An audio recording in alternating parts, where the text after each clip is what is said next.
And now, it's time for another Dice Tower review with Tom Vasel. Hey folks, I'm Tom Vasel, and today we're taking a look at Robo Rally. Now, Robo Rally is a fascinating game and has a fascinating history. Richard Garfield originally designed Robo Rally, took it to Wizards of the Coast to get it printed, and they wanted a small game to make them money first, so he made them a small game that has made them a tiny bit of money called Magic the Gathering.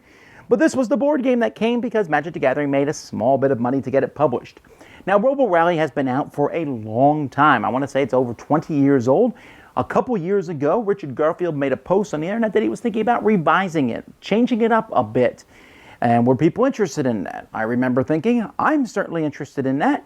And so he has. Now, he changed many of the rules for Robo Rally, but not every rule he changed was actually accepted by Wizards of the Coast. You can go read online that he has some other changes to the rules, but for the most part, it's very similar to the original Robo Rally. And in fact, at the same time I post this video, I'm going to be posting another video comparing the original Robo Rallies, I have several versions of them, to this one and telling you the differences. But in this video, I'm going to just be taking a look at the game straight on. You never played Robo Rally before? Fine.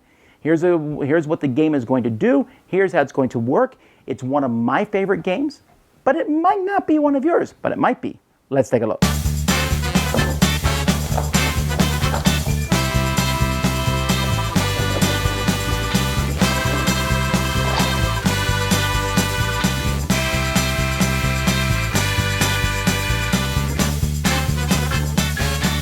In Robo Rally, it is essentially a race, and you're going to be building a race course using different boards that come with the game. The game comes with various double-sided boards, and you can pick one or more boards, recommend one, boards that you're going to put together, and you're going to stick this piece on. This is kind of where your robots will start, and you can make any board you want. This is really not a bad thing at all. Yes, the book comes with some boards that it shows you never build this one unless you're insane. You know, so you can build these boards, but really you can build any kind of board you want. When you build a board, there's different things on the board. You're going to be building a certain number of checkpoints, only ever use 4 at the most. And you'll want to make the checkpoints so that they cross each other's. Maybe 1 is here, 2 is here, 3 is over here, and then 4, so you go like that or something like that. Or maybe I'd put 4 here. And each player is going to have a robot. And your robot is going to be going from checkpoint 1 to 2 to 3 to 4, and then they win. Or you might have just 2 checkpoints or whatever. Each robot's going to be starting on this bottom playing board area, wherever that is. That's going to have this marker placed on it. This marker is going to be used to determine turn order. Whoever's closest to the priority antenna, is what it's called, is going to go first each round. So players will be starting on these different spots. They will then be racing to get to these different areas. Now, how are they actually doing that? Well, each player is going to have their own player board. And in this player board, they're going to have a spot to put a deck of cards for their draw pile and discard pile. They're going to have a spot here for programming. They're going to have energy reserves. They're going to start with some energy cubes and several spots on the board. All these spots here are going to have 2 energy cubes, and if you end your turn on those, you will get some of those cubes. You'll be using those cubes to buy upgrades for your robot. You also have a place to put checkpoint tokens, which are really thin piece of paper. But anyway, you're going to stick these here every time you get to a checkpoint so that if something ever happens to you, you die or reboot, this game calls it, you don't have to start at the starting spot. You can start on your checkpoint 1 or 2 or 3 or 4. So each round of the game, players are going to take a deck that is their specific deck. They're going to be shuffling this deck, and then they're going to be drawing cards from it. They're going to draw 9 cards from it. So let's say 1, 2, 3, 4, 5, 6, 7, 8, 9. I get these 9 cards. And then I'm going to pick how my robot's going to move. So maybe this is my robot here. So I'm thinking, all right, well, there's a wall right in front of me, so I'm not sure. So I might want to go forward 1, and then I might want to turn right. Then I'm going to move 3. Then I'll turn left, and then I'll move 1. So I do that, and I'm going to put all my cards down here in the order that I want to do them. Everyone else is doing that too. So the cards are going to be moved 1, 2, or 3. You have right turns and left turns. You have power up, which does nothing, but it gives you an orange cube. You have again, which means it does whatever the last card you did, it does the exact same thing. move backwards, so that you like just back up one space. And there is a U-turn space where you can turn completely around. After everyone is done programming, and you want to program kind of quickly because if one person finishes before everybody else, they can turn over a timer. And once this timer runs out, everyone else has to put the rest of their cards down randomly. They don't get to choose. Once programming has begun, you're going to go through 5 registers. These are considered registers. So you'll do number 1, and each robot will do whatever it says on number 1, whether it's turning, whether it's moving, moving 3 or what have you. You're going to be moving and just going around the board. When everyone is done, then the stuff on the board is going to move and operate, and robots will shoot each other. Now, when you do move, it's quite possible you'll push somebody else, which could totally throw off their programming. I might have been able to go 2 and land on that checkpoint next turn, but this guy pushed me, so now I'll go 2 here. But when the different things on the board move, you'll notice there's conveyor belts. So if you're on a conveyor belt, you'll move 2 along the conveyor belt. The blue conveyor belts. The green conveyor belts will move you 1. Sometimes you're on these gears here. This will turn you in different directions. There's gears that will turn you clockwise and counterclockwise.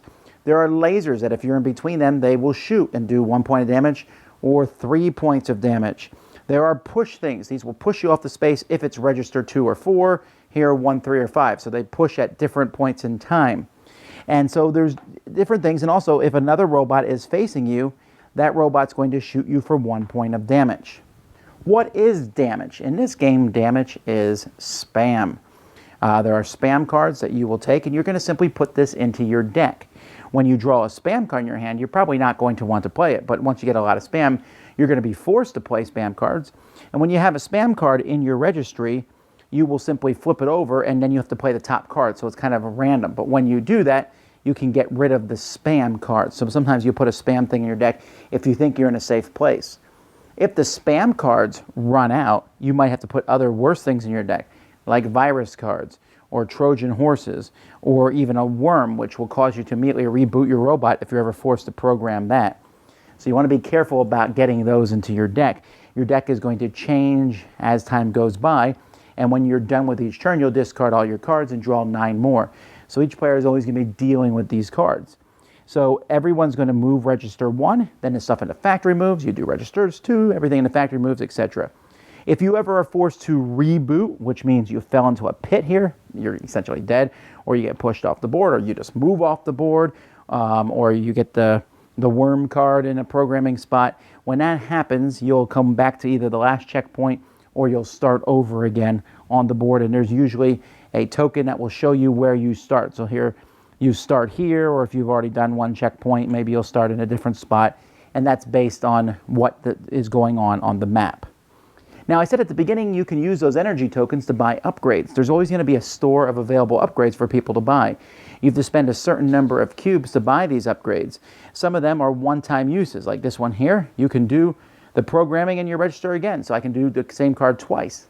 Once I buy this, it's in front of me, and then I can keep them till I use it. Here I just gain 3 energy, or here I can rotate the face any direction, or here I can add a spam programming card to my discard pile. So there's all sorts of different things that you can have, but there's also yellow permanent upgrades, and each player can have a couple of these. Once per round, you can give your robot priority, so you can get to go first every round. Or maybe a rear laser, your robot shoots backwards as well as forwards. Or I can spend an energy to negate an attack against me. Or when you hit another robot, you do a damage to them. Or I can discard cards from my hand and put them on top of my deck, which I can have for next turn. Or here, when I reboot, I don't get spam cards. Normally when you reboot, you add 2 spam cards to your deck. Or your move 1s can be move 0s. You can decide to move slower if you want to. There's all sorts of cards, different kinds of guns, cards that will make people do a random thing when you hit them. You can move over other robots instead of pushing them, a howitzer gun. And so players are going to be buying these, and as time goes by, they're going to be picking energy cubes off different areas to get more of these upgrade cards that they can buy. And that's pretty much the game. You're going to then start another round, and you'll keep going till someone has gotten to all the checkpoints. That person is the winner. Well, first of all, I gotta say this with all kindness and respect to Hasbro. Stop making horrible quality games. Because this is just nonsensical. This is just nonsensical. Do they think really small people are playing this game? Here's my hand. Here's the cards. Not only that, but these cards are super thin. Super duper thin. And yeah, I can understand we can argue over thick tokens and thin tokens, but I think we can all agree that this is too thin when you can pick your teeth with them. The robots are fine quality. They're painted. The boards are decent quality, but those cards, the whole thing just reeks of cheap, cheap. And that's what it is. So, bad quality. The game itself, if you've never played a game of Robo Rally before, you will find that it is interesting because it is a mix of cold logic. How am I going to take my robot and get it from one spot to the other spot? Must do this, this, this, and utter total chaos. What? You did that, you moved there, you shot that. I didn't realize when I went here, the conveyor belt moved this way. Ah! I love it. It's a great combination for me because I like logic and I like chaos and I like the combination of the two. However, a lot of people really dislike it because their carefully laid plans of mice and men are totally thrown for a loop when somebody else pushes them in the wrong direction. Made even worse when that person goes, oh, I didn't realize I was going to do that. And then tables are flipped, chairs are thrown, threats are shouted, and it doesn't end well. But Robo Rally has the possibility of doing that. That possibility increases when you go to higher counts of players. And this version here can go up to 6 players. 6 players can make the board very chaotic. For me, the more players that are there, the more fun it is. And my thinking with Robo Rally is you always have to basically fight against the chaos. All right, yeah, sure, you're going to get pushed off. Well, then how do you recover from that? How do you move next turn? And I love the upgrading in this game. It's fun to have a robot no one else does. Give me that mortar gun. Give me that thing when I hit you, you take a damage. And I like the way this game does damage. It's not physical damage now, it's in terms of cards. Your deck's getting cluttered with spam, although you can get rid of spam cards by playing them. It's just that when you do, it's kind of doing a random thing, and hopefully it's not too bad, and sometimes it might just work out perfectly. So the upgrade cards are fun. The way that damage is done is easy. If there's one thing that I think that's not so good, it's that using that, what's it called, the initiative antenna. Whoever's closest to that goes first, and if you're equal distance away, then you kind of go from a clockwise direction around it. That's just a little awkward. It's a little, each turn, okay, count the spaces, who's closest. I mean, usually you can tell, but sometimes you're not quite so sure. It's just not a smooth turn order to the game. And there are going to be turns that even the most lover of this game is going to find a handful of cards with no right turns, and I really, really needed to turn right. But that's Robo Rally for you. Now, it's very important, and if you've never played this game before, I cannot stress this enough. Listen to me. Got it? Never make a huge racetrack. You want to make a small racetrack. You want to use 4 checkpoints at the most. They want to be close together. Your racetrack must be as simple as it possibly can, or the game will take place forever. And you don't want that, okay? You don't want that long race. I am mind-boggled that's in there. And every time I'm like, I showed it to people, and they're like, yeah, it's too long.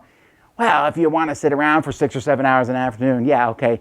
But most people don't want to do that. So make small racetracks and you will have a blast. It's chaotic, messy fun.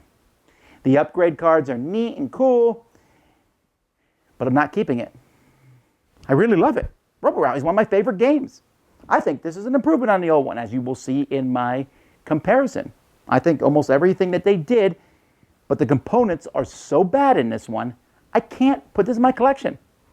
I want games with great components. I want games that when I put them on the table, I'm happy. And the cards are too small, they're too thin, they don't shuffle well. It's just a mess.